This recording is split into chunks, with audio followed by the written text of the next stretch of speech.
요즘은 세월의 흐름이 어찌 그렇게 빠른지 모르겠습니다. 아무튼 저와 여러분들은 예수부터를 믿는 하나님의 자녀들입니다. 하나님의 자녀는 하나님의 자녀답게 살아야 돼요. 우리에게 주어진 시간을 보내야 한다는 거예요. 그래서 사도 바울은 하나님의 자녀로 살아가는 방법을 고린도전서 10장 31절에 이렇게 말씀하세요. 그러므로 너희가 먹든지 마시든지 무엇을 하든지 하나님께 영광이 되게 하라. 모든 초점이 하나님께 영광을 드리는 삶을 우리는 하나님의 자녀로서 살아야 된다는 말씀이죠. 오늘 본문에 예수님도 하나님의 자녀로 살아가는 자세를 거룩이라고 말씀하셨습니다. 거룩. 거룩을 한자로 찾아보니까 성인 성자로 되어 있어요. 성인 성자가 한자의 부수를 보니까 기변의 입구 그리고 임금학자로 이렇게 구성이 되어 있더라고요. 그래서 진실을 입으로 말하는 것을 왕이 귀로 듣는다라고 해석을 하죠. 그래서 성경의 한자도 성인 성자와 또 이렇게 글경에서 성경 또는 성서라고 한자로 표현을 하죠. 거룩을 영어로는 홀리라고 하죠. 홀리라는 뜻은 경건하다, 독실하다라는 뜻이에요. 이렇게 거룩은 하나님의 속성에 국한이 되지만 하나님과의 관계에서 모든 것을 구별하다. 하나님의 신적인 영적 속성으로 세상에 살면서 세상에 동화되지 않고 하나님의 뜻대로 하나님의 영광을 드리는 삶. 구분해서 구별을 해서 영광을 드리는 삶. 이것이 거룩이죠. 오늘 본문에서 말씀한 거룩, 홀리, 거룩이란 제목으로 예수님이 땅에 오셔서 정말 사람의 인성과 하나님의 그 신적인 영성을, 양성을 다 가지시고 사람들의 그 죄성을 소멸하시면서 영원한 생명을 주시기 위해서 이 거룩을 말씀하신 우리 구주 예수 그리스도를 대언하고 또 증거하겠습니다. 저처럼 예수님은 제자들에게 거룩을 주문하세요. 거룩하라고, 거룩하라고, 섞이지 말고 거룩하라고 예수님은 제자들에게 주문을 하십니다. 오늘 본문 9절, 내가 저희를 위하여 비옵나니 내가 비옵는 것은 세상을 위함이 아니요 내게 주신 자들 위함입니다. 저희는 아버지의 것이로 소이다 말씀하고 있습니다. 아버지의 것이라는 거예요. 오늘 본문은 예수님이 제자들을 위해서 기도하신 내용입니다.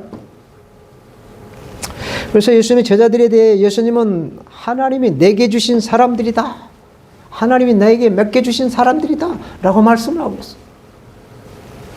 예수님은 세상에서 세상 일을 하는 자들을 제자로 택하셔서 제자로의 삶을 살 수 있도록 사명을 주셔요. 그 사명이 바로 세상과 구별된 거룩을 말씀하고 있는 거죠. 거룩. 예수님이 제자들 위해 중보하신 기도 제목은 세상을 위함이 아니요 내게 주신 자들을 위함입니다. 하나님이 나에게 맡겨주신 자들을 위함이다 라고 하시면서 저희는 아버지의 것이로소이다 라고 말씀을 하고 있어요. 예수님은 중보자로 기도하실 때 아버지와 아들과 제자들이 그 밀접한 유대 관계, 이 관계를 연결시키고 있습니다. 관계가 중요합니다.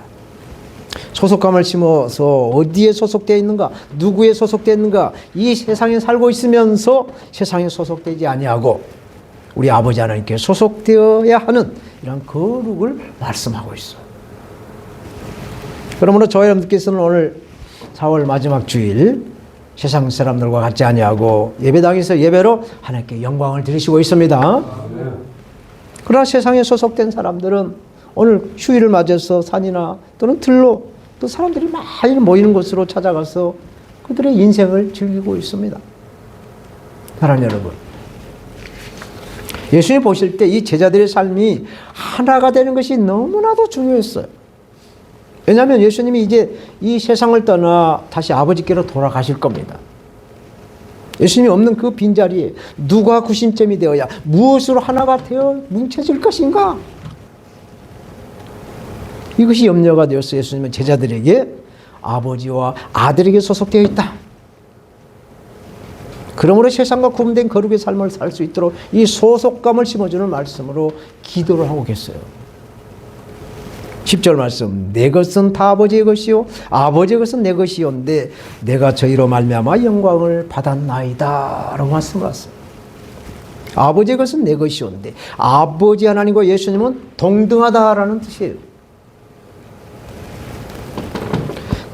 이 말씀은 예수님이 창세전에 창조 사역을 하시기 전부터 아버지 하나님과 함께 하셨다라는 증거의 말씀입니다.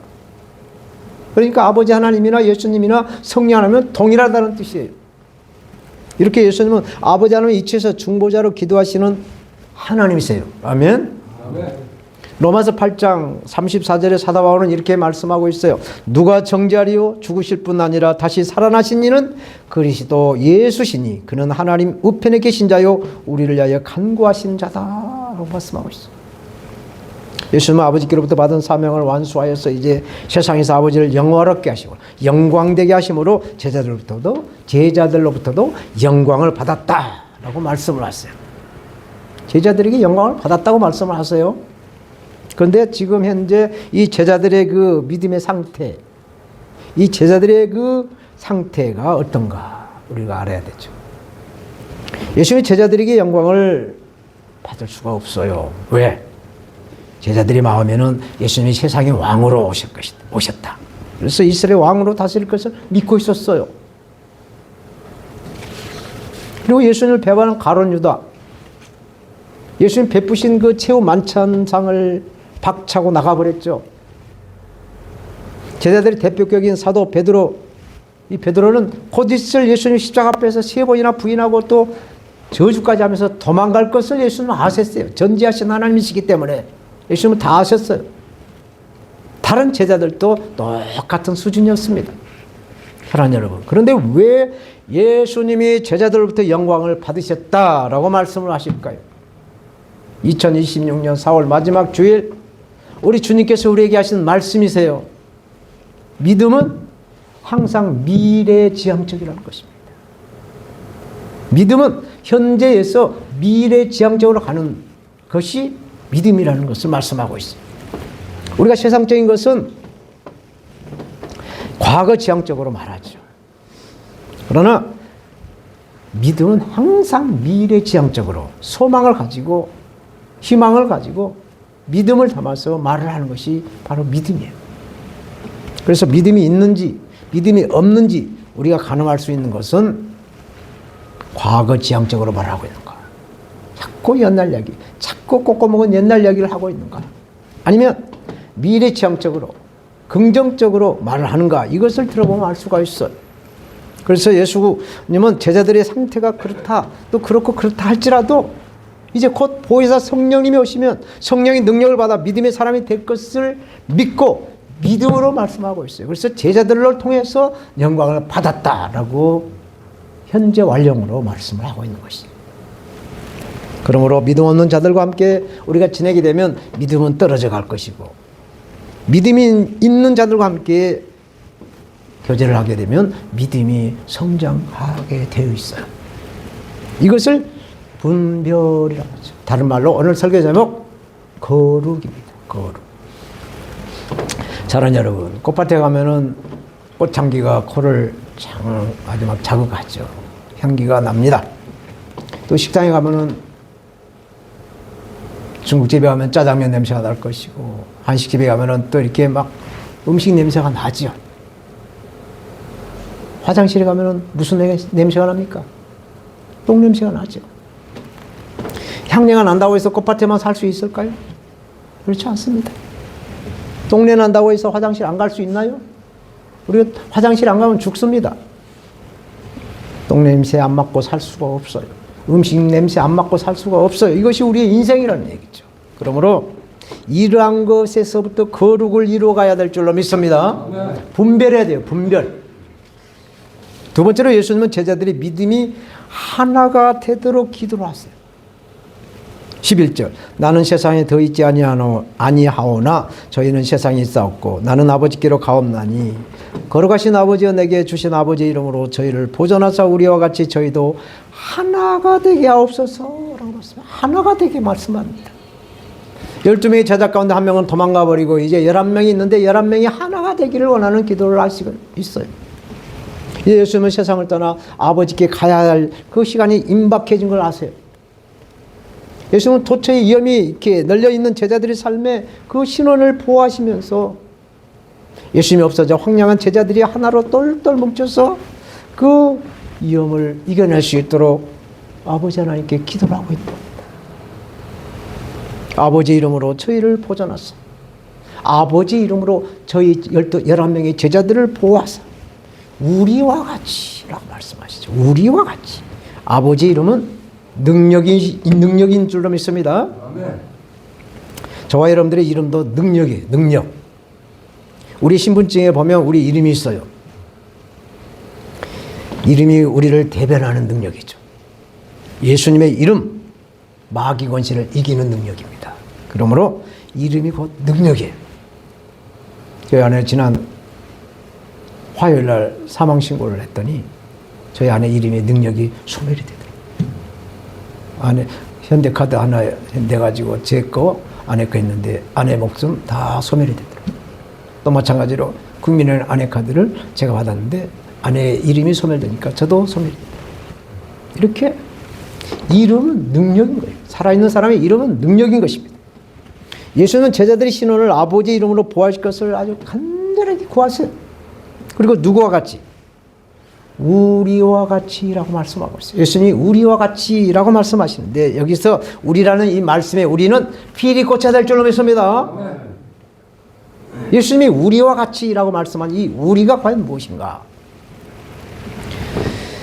예수님이 말씀한 우리는 성부 하나님, 성자 예수님, 성령 하나님, 삼위일체 하나님을 말씀하고 있어요. 창세기 1장 26절 말씀에 보면 하나님이 이르시되 우리의 형상을 따라 우리의 모양대로 우리가 사람을 만들고 그들로 바다의 물고기와 하늘의 새와 가축과 온 땅에 기는 모든 것을 다스리게 하자라고 말씀하시죠. 하나님 한 분이 독단으로 천지를 창조하신 것이 아니라 성자 예수님과 성령 하나님과 함께 우리가 천지 만물을 창조하셨다는 말씀을 하고 있습니다. 하나님과 예수님과 성령님이 연합하여 천지를 창조하셨다는 말씀이죠. 그러므로 우리는 연합이다라는 뜻이 연합. 역사가 짧은 약 300년의 역사를 가진 미국이 지금 전 세계를 리드하고 있어요. 오늘날 세계에서 가장 강한 나라가 된 미국은 연합이 되었기 때문에 그렇습니다. 미국을 영어로 USA라고 하죠. USA, United, 연합된 스테이트, 50개 주가 연합된 오브 아메리카라고 하죠. 그래서 50개 주가 연합된 나라, 온 세계 모든 민족이 모여서 연합된 나라가 바로 미국이라는 것이죠. 그래서 우리가 가지고 있는 성경을 보면 혼자 잘하는 것보다 조금은 못하고 조금 더 되어가도 같이 가는 것, 그것을 하나님이 원하세요. 이렇게 출애굽기를 보게 되면 혼자 잘 나가는 것보다 좀 못나도 좀 못해도 좀 더디어도 같이 가는 것을 하나님이 원하신다. 여기서 우리라는 것이 필요한 거예요. 연합이 필요한 것입니다. 사도 바울은 여기에 대해서 로마서 8장 28절에 이렇게 말씀하시죠. 연합에 대해서. 우리가 알거니와 하나님을 사랑하는 자 곧 그 뜻대로 부르심을 입은 자들에게는 모든 것을 합력하여 선을 이룬다 말씀하시죠. 이 합력이 바로 연합이에요. 연합. 우리나라 농촌 개명운동 4H 운동이 있었어요. 4H. 그 영어로 이니셜 H가 있었는데 이 농촌 개명의 헤드라고 하죠. 머리를 헤드라고 하는데 이 머리와 하트, 마음, 정신과 그리고 핸드, 손과 그리고 헬스, 건강, 이것을 한자어로 바꾸면 지덕노체로 바뀌어지죠. 지덕노체. 이걸 번역해서 농촌이 개몽이 되자 이제 새마을 운동으로 확산이 되어서 우리도 한번 잘 살아보자. 우리도 한번 잘 살아보자. 라고 전국 방방곡곡마다 아침마다 이 노래, 새마을 노래를 틀어놓고 우리도 한번 잘 살아보자. 잘 살아보세요 하면서 담장개랑 지붕개랑 다 하고 장독개랑 하면서 다 농지 경지 정리해가면서 그 꿈을 이뤄가는 것이 오늘날 세계 10대 교육국가로 성장된 비결입니다. 그러므로 연합해야 될 줄로 믿습니다.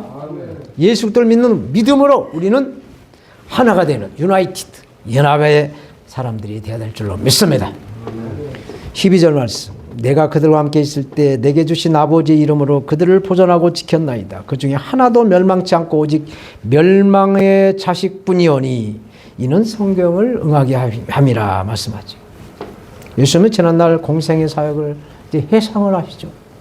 3년 반의 이 공생의 사역을 해상하시면서 예수님의 모든 사역이 아버지 하나님의 이름으로 의존되어 있다는 걸 고백하고 있어요. 예수님이 이 세상을 떠나신 후에도 이 예수님의 제자들의 그 신원을 아버지께 부탁하는 기도의 문이에요. 기도의 말씀이라는 거예요. 오직 멸망의 자식뿐이오니 12명 가운데 한 사람뿐이오니 이 말씀은 가룟 유다를 지칭한 말씀이죠. 하나님이 우리에게 허락하신 자유의지를 이 가룟 유다는 믿음의 길로 스스로 벗어나는 거예요. 믿음의 길을 스스로 벗어난 선택, 초이스를 하였으므로 멸망의 자식뿐이요라고 말씀하고 있어요. 그리고 성경을 응하게 함이라. 이 말씀은 요한복음 13장 18절에 예수님의 제자들을 전부 발을 씻겨주십니다. 그런데 베드로는 자기가 다 씻었다고 내 발은 씻지 않아도 된다라고 거절을 해요. 그 말씀이 베드로가 이르되 내 발은 절대로 씻기지 못하시리이다. 예수께서 대답하시되 내가 너를 씻기지 아니하면 네가 나와 상관이 없다 말씀을 하고 있죠. 이렇게 이러한 말씀과 구약에서 말씀하는 말씀들이 응하게 하신다는 것이죠. 그래서 하나님의 말씀은 예언과 성취로 되어 있어요. 예언과 성취로 된 것이 바로 우리가 가지고 있는 성경의 말씀이죠. 히브리서 4장 12절 13절 이렇게 말씀합니다. 하나님의 말씀은 살아있다고 그랬어요. 운동력이 있다고 그랬어요. 좌우의 날선 어떤 것보다도 예리하고 혼과 영과 및 관절과 골수를 찔러 쪼개기까지 하며 또 마음의 생각과 뜻을 아신다고 그랬어요. 그래서 지으신 것이 하나라도 그 앞에 나타나지 아니하고 말씀 앞에 나타나지 않음이 없고 오직 만물이 우리를 상관하신 자의 눈앞에 벌거벗은 같이 드러난다라고 말씀하고 있어요. 예수님 앞에서 우리는 모든 비밀이 다 밝혀진다는 것이에요. 사랑하는 여러분, 물고기는 물에서 놀아야 자유를 누립니다. 새들은 천국을 마음대로 나를 수 있어야 자유롭죠. 마찬가지로 예수 그리스도를 믿는 우리는 예수 그리스도 안에서 있어야 참된 자유로운 상태가 된다는 것입니다. 믿음으로 예수 그리스도 안에 있을 때 참된 자유를 누리실 줄로 믿습니다. 아멘. 진리를 알지니 진리가 너희를 자유케 하리라. 진리를 알지니 진리가 바로 예수 그리스도십니다. 그래서 우리가 예수 그리스도를 믿을 때 참된 자유를 누리시는 거예요. 마지막으로 예수님은 기쁨의 회상을 제자들에게도 갖게 하신다라고 말씀하셨어요.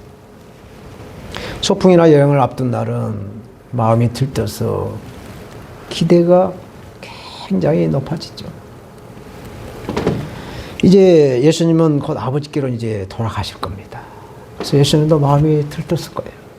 내가 이 제자들을 3년 반 동안 어떻게 섬겼는데 그들을 하나님께 다 이렇게 구구절절 기도하시면서 이제 마음이 들뜬 모습을 보여주죠.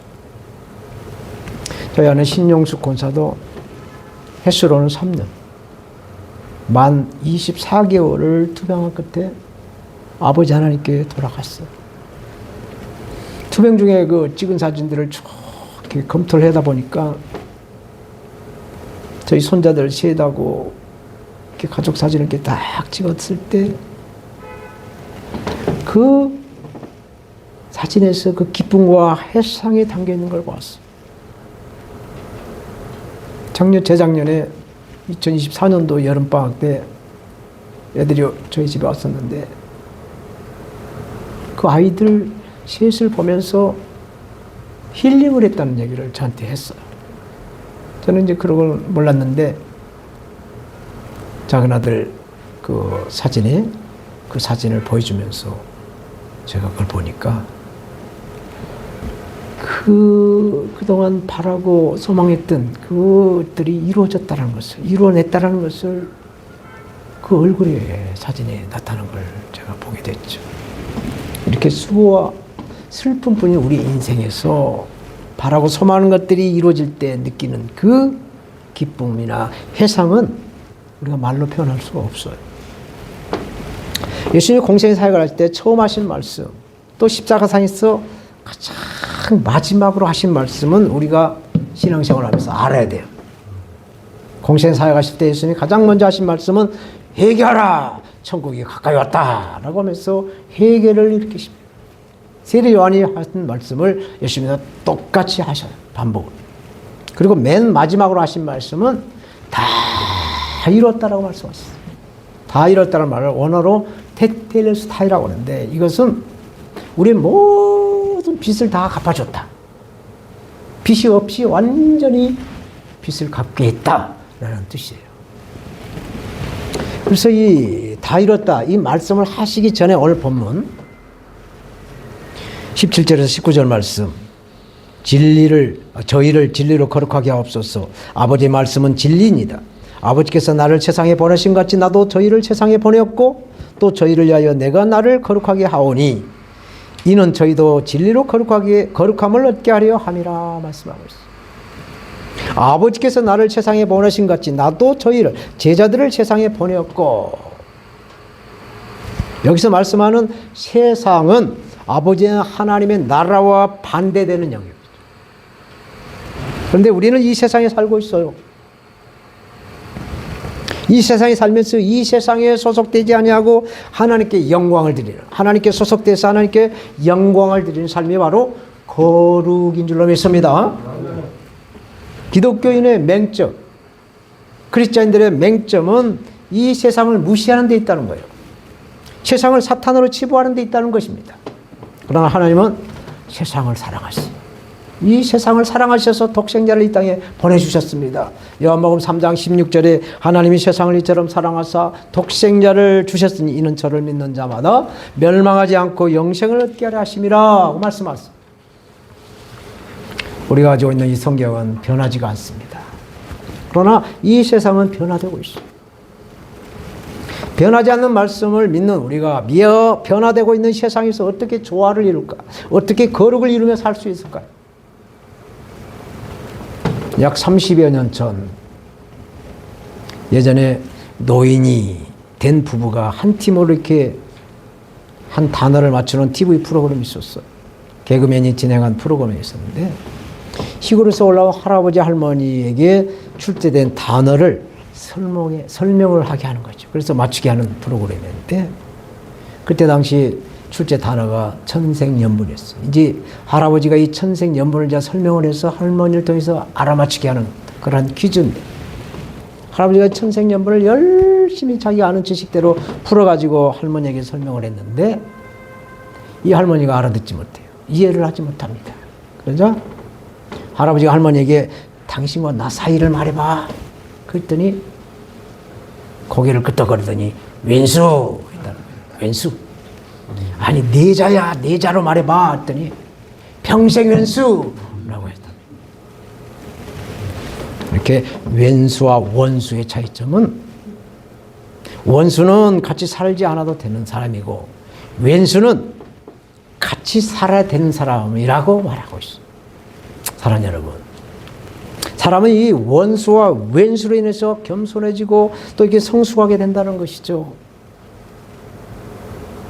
똥냄새가 더럽다고 해서 화장실에 안 가면 죽습니다. 하루에 한 번은 맡아야 돼요. 가시 같은 원수 때문에 기도를 하게 되고 가시가 많을수록 더 많은 기도를 하게 되는 것이죠. 왼수 때문에 겸손해진다는 겁니다. 흔히들 자식을 왼수라고 하죠. 자식이 왼수다, 그런 말을 합니다. 자식은 피할 수도 바꿀 수도 없는 막다른 골목과 같다라고 합니다. 이런 골목에서 진짜를 표현해간다는 것이에요. 자식을 보면서 자신을 돌아보고 또 자아를 추구하면서 성숙해져 간다는 것입니다. 원수와 왼수까지도 하나님은 사용하셔서 우리를 선하게 만들어 가시고 거룩하게 하신다는 것이죠. 이것이 바로 하나님의 섭리요, 하나님의 사랑이요, 하나님의 은혜인 줄로 믿습니다. 우리 인생의 끝까지 이 거룩의 삶으로 영광을 드리시는 우리 모두가 되어야 될 줄로 믿습니다. 하나님 아버지 감사합니다. 부족한 종이 오늘 시간 거룩이